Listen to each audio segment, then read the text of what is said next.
Powered by Finest, Be Sustainable Change, a B&P Group company. Extra taste from Indian Oil. Cello, रिश्ता जिंदगी भर का.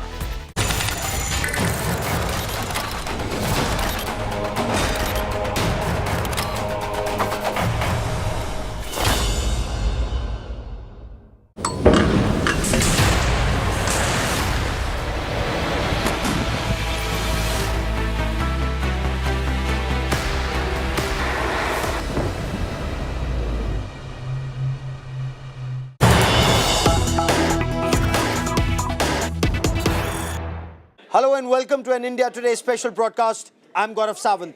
Over the course of the next half hour, India Today's Shiv Arur in Tel Aviv and I will get you the latest on Israel's war on Hamas terror. This is day 26 of Israel's war on Hamas, and there is a shocking statement that's come from a senior Hamas political leader, Ghazi Hamad of the Political Bureau of the Hamas organization has been quoted as saying that not just one October 7, but to eradicate Israel, Hamas is willing and will carry out a number of October 7 like terror attacks. The aim of the Hamas organization is to ensure that Israel is completely removed from the face of this map. That is Hamas's main objective, and this has led to a furor. In fact, Britain's Foreign Secretary James Cleverly has also reacted.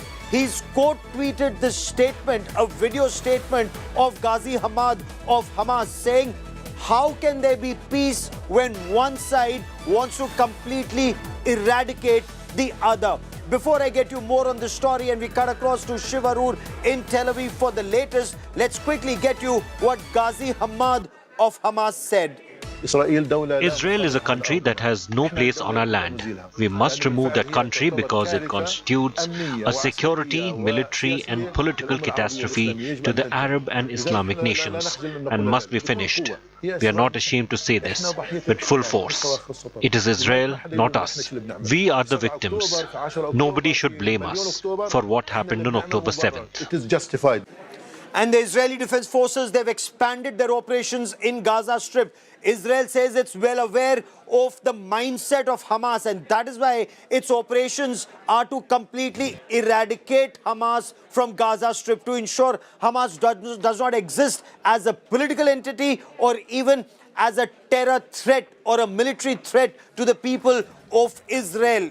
Israel's expanded operations in Gaza Strip included airstrikes, artillery strikes, and expanded ground operations. The Hamas launched an anti-tank guided missile attack on Israeli forces. 3 Israeli forces personnel were killed in action in the Gaza Strip, taking the total toll to 15. Since ground operations started, 15 IDF soldiers have made the supreme sacrifice of their lives in these operations so far. The Hamas has claimed it will release some foreign hostages in the next few days. Hamas claims this is a gesture of goodwill. There is hectic back-channel negotiation that's underway. Reports seem to indicate that the Mossad chief and the former chief of Mossad had traveled to Qatar over the weekend. Negotiations continued. Israel is seeking the repatriation of all 240 plus hostages. Hamas has so far agreed to returning some foreign hostages, but not all 240 plus, unless Israel releases the 6,000 Palestinians in various Israeli prisons. However, Israel's operations, both from air and ground, continue. Israel also bombed a refugee camp in the Gaza Strip and claimed to have secured a major stronghold in the Gaza Strip for future operations and further operations. Very systematically, Israeli forces are moving forward. They've so far neutralized several strongholds of Hamas, killed several military leaders of Hamas in its operations. In fact, after the bombing, Israel has also claimed to have unearthed and destroyed a major tunnel of the Hamas in the Gaza Strip. And this was a major arterial tunnel, one of the crucial 1,300 in a network of tunnels known as the Gaza Metro. Almost 500 kilometers of maze of tunnels in the Gaza territory. Israel claims to have destroyed a very major part of that in northern Gaza Strip, amidst reports that food, fuel and medicine supply extremely low in the Gaza Strip. There are several aid workers and organizations that have said that Israel needs to increase the food, fuel, water and medicine supply to the Gaza Strip. Otherwise, the situation could be catastrophic. Israel has repeatedly said, release the hostages and there can be a conversation on food, fuel and medicines, but no fuel, because Israel's apprehension is the fuel is being used by Hamas to fuel all the rockets and missiles that target Israel. Let me get you more in this report. Gaza remains under a thick layer of smoke as Israel continues counter-offensive. Over 8,000 Palestinians, including almost 3,000 children, have been killed in Israeli airstrikes. With the expansion of the ground operations, a multi-armed combined effort is taking place together with the Navy and the Air Force in order to neutralize ground attacks and significantly damage the terrorist organization Hamas.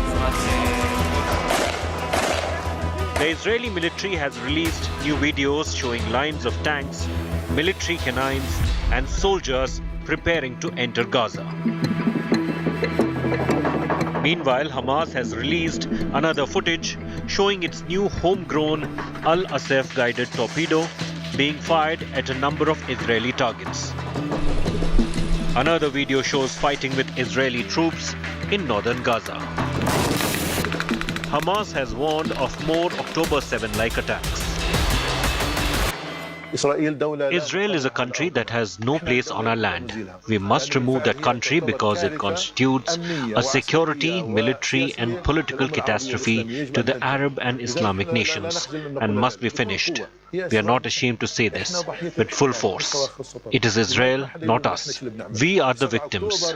Nobody should blame us for what happened on October 7th. It is justified. The war on Hamas is set to escalate further as Israel expands ground operations. While Egypt has opened its borders for foreigners to leave Gaza, for Palestinians, no relief is in sight. Bureau Report, India Today.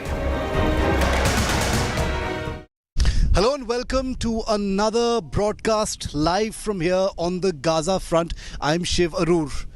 2.5 kilometers from the northern end of the Gaza Strip, and it's been 5 days of non-stop airstrikes as well as a ground operation. The big question, however, is how is it really going and where is it headed?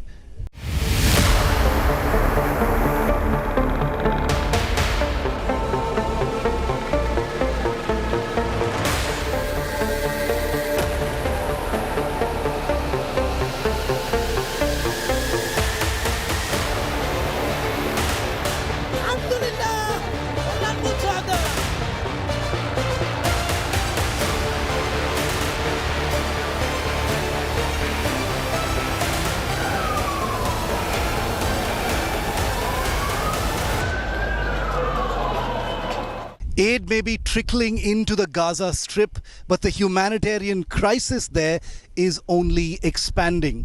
There's a huge claim war over the actual death toll and damage inside Gaza, but reporting from here at the northern end, we've seen with our own eyes and my own camera the kind of hellscape that airstrikes have reduced parts of Gaza to, and that's only going to increase. How much of a humanitarian crisis is this turning out to be? Take a look at what we know.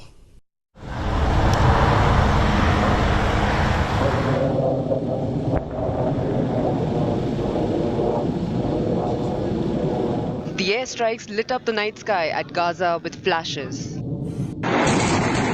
These are images of Israel Army's airstrikes targeting Jabalia Refugee Camp on 31st October. Officials claimed more than 50 Palestinians had been killed and 150 wounded when tons of aerial explosives struck residential dwellings in the heart of the Jabalia camp in urbanized North Gaza. A large number of injured have come to us after the large explosion that shook the entire Jabalia refugee camp. Hundreds of injuries, hundreds of martyrs. They were just in their homes. They were targeted while they were in their homes. Children, all martyrs. Women, elderly. We have no idea what to do. There are injured everywhere. Jabalia is the largest of the Gaza Strip's 8 refugee camps, with around 116,000 registered Palestinians living there. It's in the northern portion of the Gaza enclave. The refugee camps here over decades have become dense, permanent communities, with nowhere to rehabilitate the Palestinian refugees. May God have mercy on them. To God we belong, and to Him we will return. May God give me patience. To God we belong, and to Him we will return. Intercede for us, God. God is great. Thank God we die as martyrs. May God give me patience. This mother lost at least 3 of her children in the Israeli airstrikes of Tuesday. Israel justifies the airstrike as an important necessary move in the war to dismantle Hamas's underground operations. Our forces continue to significantly expand their ground operations in the northern Gaza Strip. Overnight, forces engaged in significant battles, including a multi-story building in Jabalia area. Terrorists fired at our forces in the area. Hamas used that structure, like many others, as a sanctuary. In this case, talking about the deliberate use of civilian structure near a school, a medical center, and government offices. The West Bank observed a general strike following Israeli airstrikes at Jabalia. In the neighboring country of Jordan, nearly 2,000 people protested in support of Palestinians in Gaza following the deadly airstrike on Jabalia. I'm short of words after I saw this massacre. This is the first time I witnessed a massacre like the one I saw today. I have never seen something like this in my whole life. Not in the previous war, not the one before, not in any war. I collapsed. Nothing changed since the destruction of Jabalia. The war continues, as neither side are ready to back down to consider the humanitarian cost of this war. 5 days of ground operations so far and no end in sight. The interesting thing is the intensity of the ground strikes are not increasing. They're staying static, suggesting that this is going to be, like the Israeli defense minister said, a long and hard battle inside the Gaza Strip. Israel continues to advance further inside Gaza. The Israeli Defense Forces said that it has struck over 1,000 Hamas targets on the Gaza Strip since the ground invasion began. The aim of this operation is clear: the full decimation of Hamas. So the Israeli army is hunting for operational command centers and Hamas terrorist cells. Most of them, Israel claims, are located near schools, medical centers, and government offices. The Gaza Strip isn't small, 41 kilometers long, 6 to 12 kilometers wide. There's a great deal of hiding places. There are tunnel networks. There are escape routes for the Hamas. But the leadership, remember, still sits abroad. But the fact that they're continuing to attack the IDF within Gaza and to attack Israel from outside, continues to be a major concern. When the ground operation will start having a visible effect on the Hamas's offensive capability remains to be seen. This is an aerial view of Gaza City post-Israel's invasion began. Satellite images accessed by India Today show tracks of armored vehicles, large craters due to bombings, destroyed buildings, and IDF armored vehicles. But Hamas hellfire on Israel still continues. Fresh rockets were fired at Ashdod in central Israel's Ashdod. This theatre of war continues to expand. After Hezbollah from Lebanon, now Houthi rebels in Yemen have joined the fight with Hamas. Houthi rebels claimed responsibility for launching ballistic missiles and drones at Israel. Following the repeated firing from Yemen, Israel's Navy missile ships arrived in the Red Sea area. The Israel-Hamas war now turning into a larger West Asia conflict. With Shivarur at Gaza border, Bureau Report, India Today. After 25 days, the hostage crisis is nowhere close to being resolved. One young corporal, a lady soldier of the IDF, was rescued by special forces from inside the Gaza Strip, but over 220 hostages remain inside an area 41 kilometers by 12 kilometers. Some of them even possibly in the northern end of the Gaza Strip that I am reporting near from. Take a look at what we know so far and the very latest on a crisis that has spiraled out of control. Israel continued with its offensive. Its forces attacked Hamas gunmen inside the Islamists' vast tunnel network beneath Gaza. The tunnels are a key objective for Israel as it expands ground operations inside Gaza to wipe out the ruling Hamas movement. There have been 300 airstrikes since last night, and we're told that more airstrikes are going to happen. We're being buzzed. Urban conglomeration city is, of course, Gaza City, and that's where much of the bombing is taking place right now. Viable anti-tank and anti-armored vehicle positions continue to remain in that particular area, and that's one of the reasons why the momentum of the ground operation remains far lower than it usually is. Gazans are using donkey-drawn carts to move shrouded bodies, casualties of Israel's ground invasion on the Strip. Doctors are now performing surgeries in the hallway after hospitals were damaged in the shelling. Israel, on the other hand, celebrated the release secured by its security forces of one Hamas captive, Private Ori Megiddish. Last night, our forces freed Private Ori from Hamas captivity. Ori was kidnapped on the black morning of October 7th. Welcome home, Ori. I congratulate the Shin Bet and the Israeli army for this important achievement. An achievement that expresses our commitment to the release of all the abductees.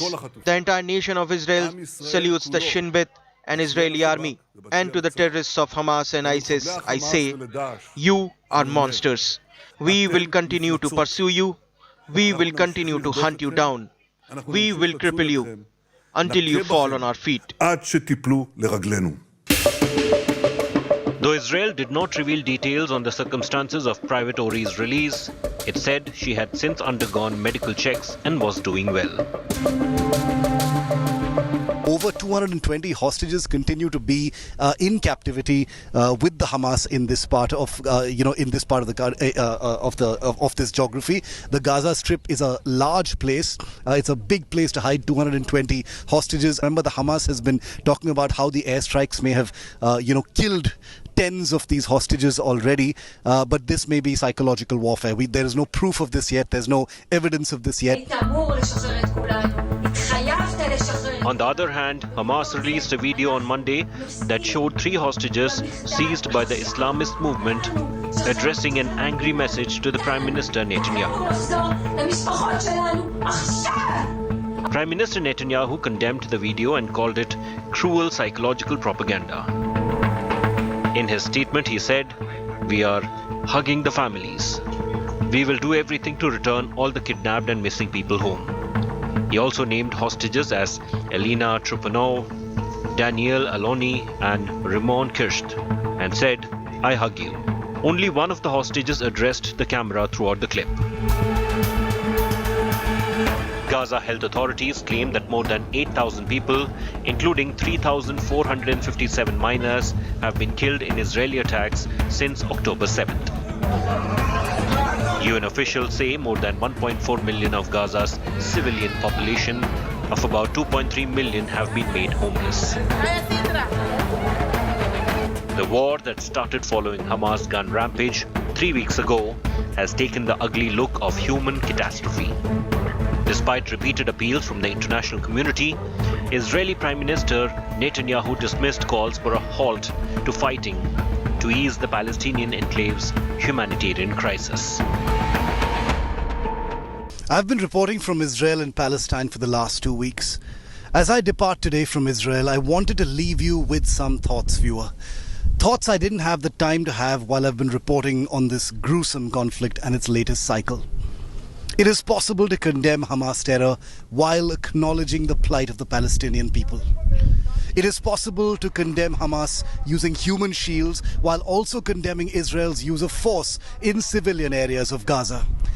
It is possible to question and condemn collateral damage in Gaza while also seeking evidence of the death toll being announced by a Hamas-controlled health ministry.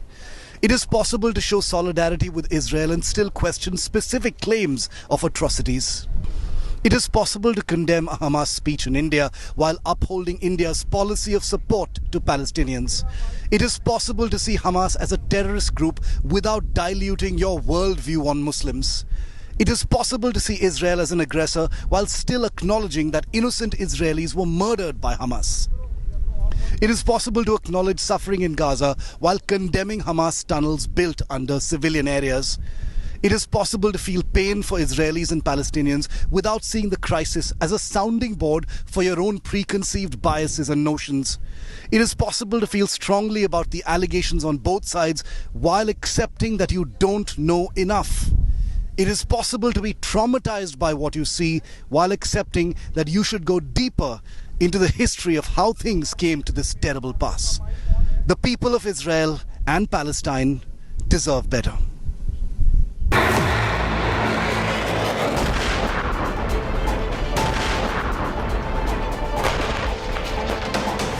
Non-stop airstrikes. Hear explosions right now. You can hear explosions. There are rockets landing nearby. Tanks roar. That was an airstrike. You can hear an airstrike in the distance, probably somewhere near Gaza City. Israel's big Gaza offensive begins. India Today's Shivarur is in the war zone. That's been a huge priority for the country. Okay, so like I said, I mean, just to prove my point, there's this constant bombardment punctuating pretty much everything that we're seeing and hearing.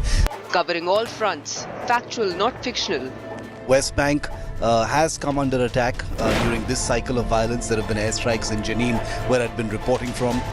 Reporting, not drama.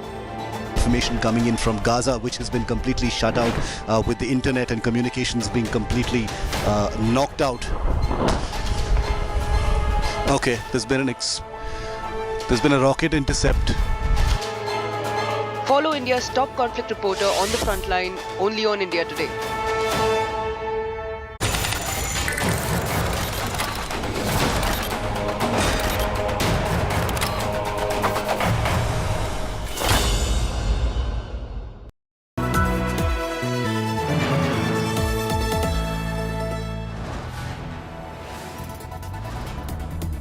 You are watching India Today, powered by Finest, Be Sustainable Change, a B&P Group company. Get ready for an immersive journey into the heart of news, politics, and insights that matter. Join India Today now on WhatsApp with the #1 election team as we gear up for the upcoming assembly elections. Do scan the QR code. Join India Today now on WhatsApp. Follow these steps. Open WhatsApp on your phone. Check for a new updates tab. Select Find Channel and type India Today. After finding the channel, tap the Follow button.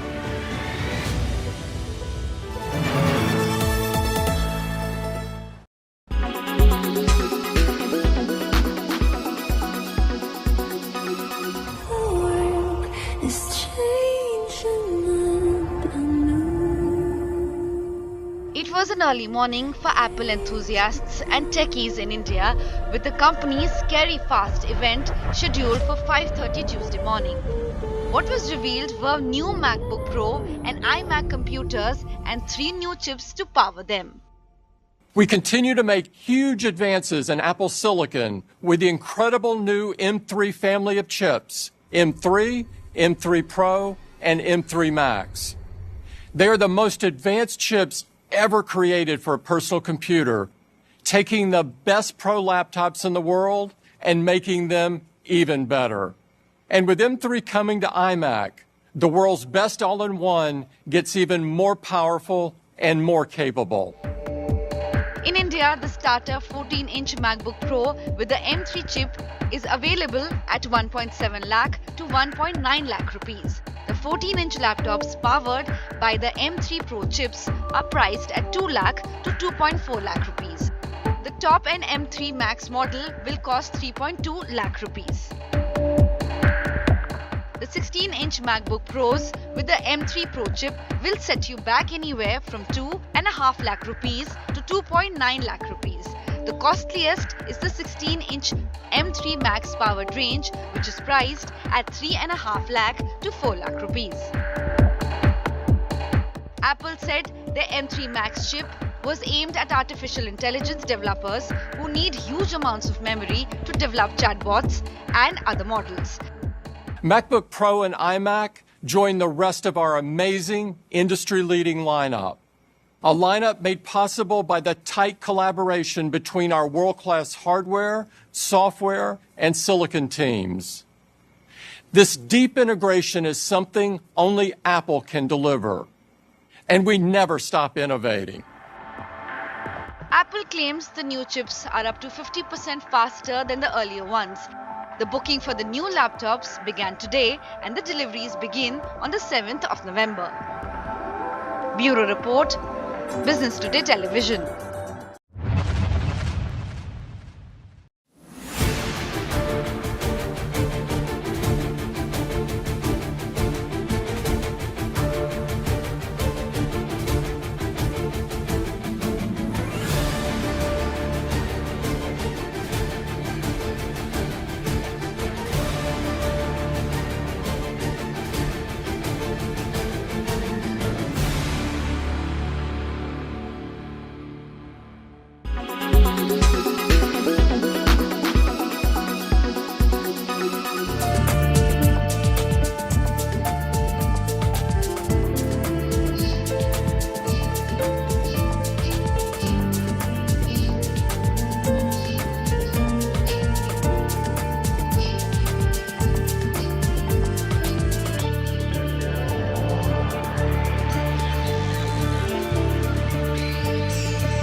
Make your media plan smarter with India Today Live TV on your connected devices.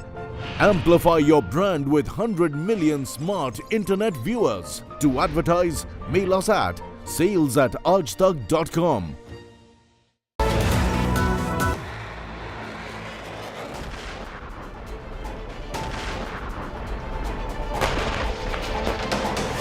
Non-stop airstrikes. Hear explosions right now. You can hear explosions. There are rockets landing nearby. Tanks roar. That was an airstrike. You can hear an airstrike in the distance, probably somewhere near Gaza city. Israel's big Gaza offensive begins. India Today's Shivarur is in the war zone. That's been a huge priority for the country. Okay, so like I said, I mean, just to prove my point, there's this constant bombardment punctuating pretty much everything that we're seeing and hearing. Covering all fronts, factual, not fictional. West Bank has come under attack during this cycle of violence. There have been airstrikes in Jenin, where I'd been reporting from. Reporting, not drama. Information coming in from Gaza, which has been completely shut out, with the internet and communications being completely knocked out. Okay, there's been a rocket intercept. Follow India's top conflict reporter on the front line, only on India Today.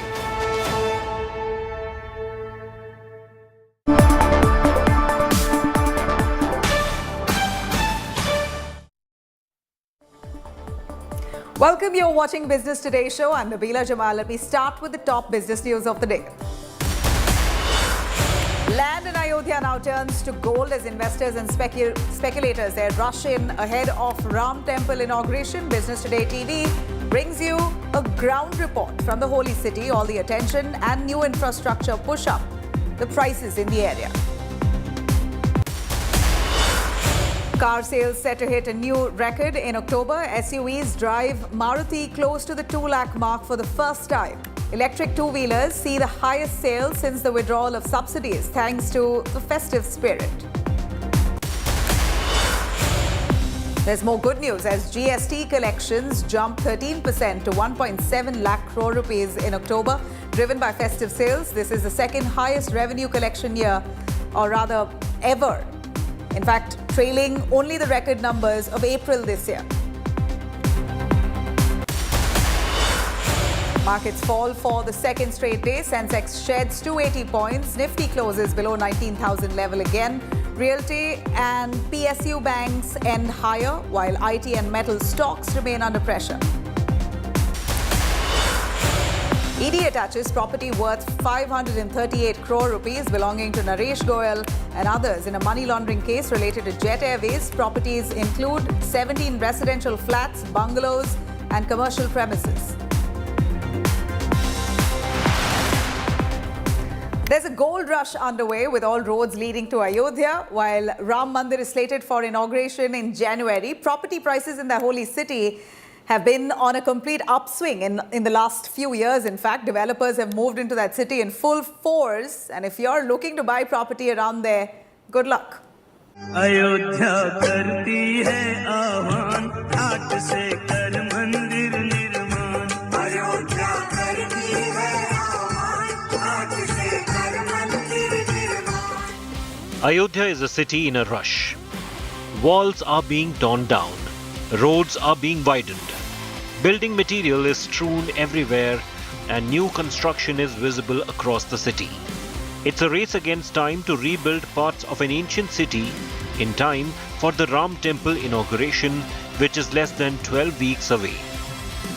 Now, it is very clear that Prime Minister Narendra Modi will be inaugurating it on the 22nd of January. For that, the preparations are getting intensified.